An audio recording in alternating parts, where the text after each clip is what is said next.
Okay, so 2 seconds before I clicked start filming, this hummingbird like came up. So I'm sitting in a window. In front of me is a window. This hummingbird came up and like was just flying around right there 2 seconds before I clicked film, which was really cool. I was like, ah. Anyway, hi, my name is Sarah. I'm the author of the book He's Making Diamonds, A Teen's Thoughts on Faith Through Chronic Illness, and the host of the Diamonds Conference, which is a free online conference for Christians with chronic illnesses. Our next event is coming up in June, which I don't know if I'm actually allowed to tell you yet. I don't remember when this video is going out in relation to announcement day, but it is coming up very fast. Keep an eye out for that information. I'm very excited about it. And it's sort of related to today's video topic. So the conference is about dreaming, but today I want to talk about finding inspiration when you're housebound. As we know, writing is hard. Chronic illness is hard. Put them together and they can seem impossible, but I'm living proof that they're not. And we've done some videos recently with some looking into just some other chronically ill authors and writers, and I'm definitely not the only living proof that they're not. But yeah, so today let's talk about finding inspiration when you're housebound. You think of the cliche typical writer, and you imagine someone who's, I don't know, I'm picturing like, Nim's Island-esque, or We Bought a Zoo-esque, and maybe those are things that, maybe movies that no one else has seen. If so, guys, come on, what are you doing? Those are great movies. But, the person who writes on cocktail napkins, writes their ideas on everything because they've got ideas coming to them all the time. You ask a writer, well, where do you find your inspiration? And I feel like the typical answer is, well, it just comes to me. And that's not true. I don't think that inspiration just comes to you. I think that most of the time, inspiration, maybe all of the time, inspiration has a catalyst. There's always something that sparks that idea, that sparks that thought happening. And maybe it's just your own thoughts. Maybe it's just, your own circling things in your head. But when you have a chronic illness, you're stuck in your own circling things in your head for a long time. There's chronic illness often means that we're isolated from the other people. So there's not the new stuff coming in that's going to spark a shift in thinking or spark a new concept. There's not the engagement in life. There's not often the hummingbirds out the window, that are going to make you think about life in a different way, or reframe things, or come up with this story or this idea or something. It's not just, oh, it just comes to me. There's a catalyst. There's always a catalyst. But when you're housebound, when you're bedbound, when you're bedridden, and you have health challenges or some reason that you can't engage, it can make it really hard to find inspiration.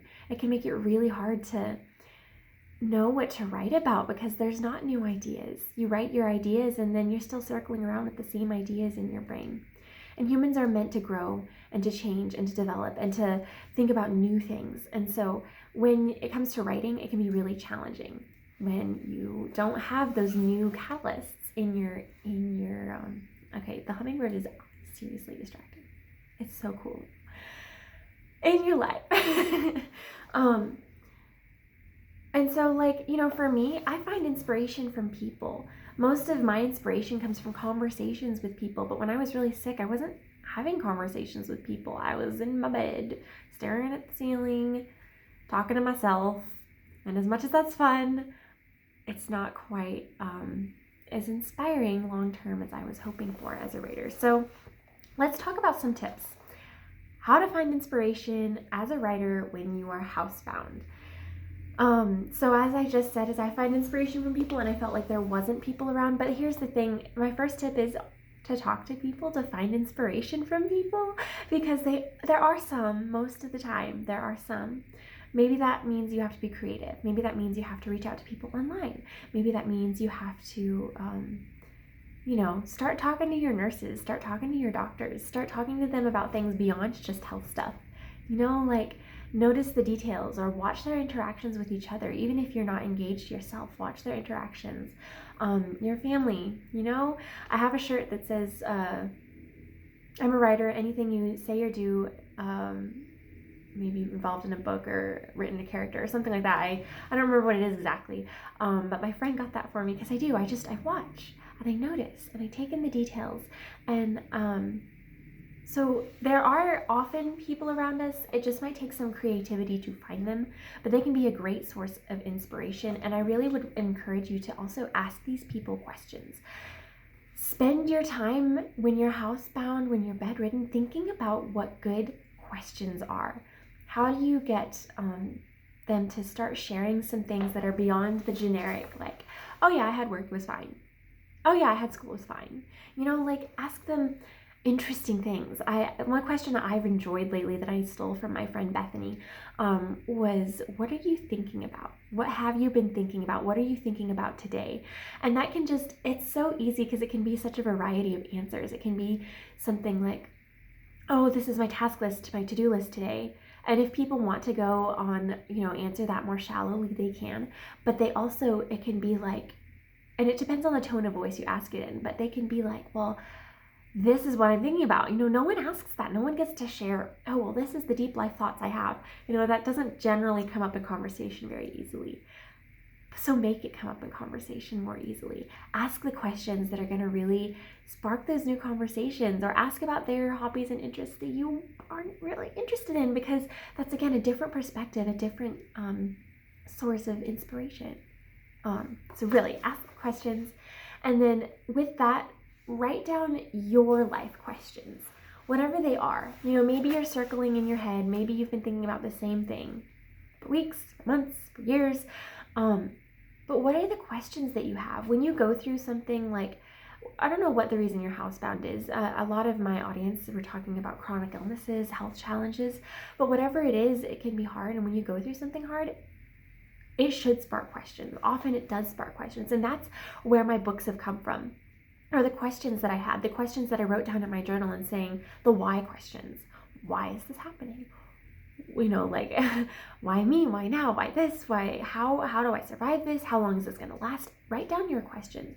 And don't just write down, or like, how can God be good when I'm suffering? Or how do I, glorify, how do I pray well when my brain, with the brain fog, I can't think? Like, anything and everything. Or why there's so many hummingbirds outside my window right now? Or why does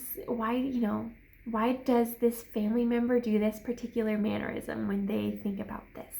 Or how can, just ask the life questions, the big ones, the small ones, all of those things. Or like, why on earth will the stuff that's supposed to go in that box on my thing not stick to the wall? The rest of it sticks to the wall just fine. Why doesn't that one?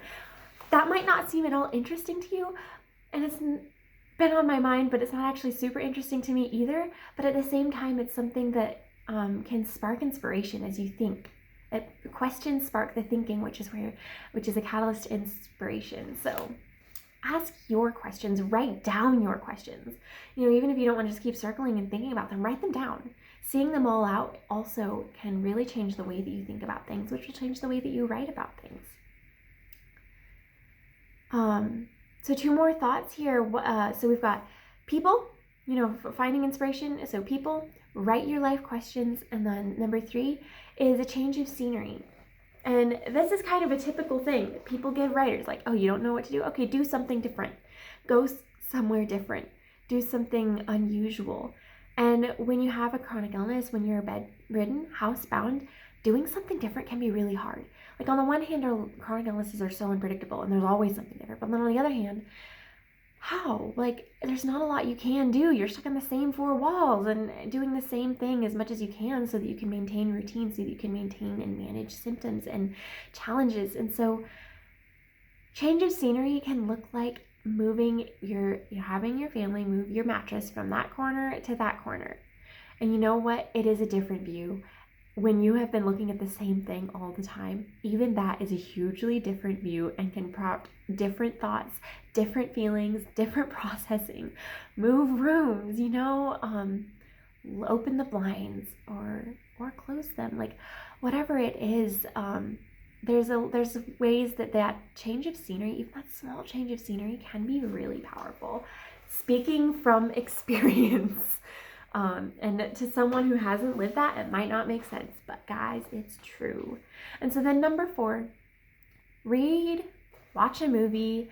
You might not be able to get out and see the life in the world as you might have before, but this is a really powerful thing, is to read.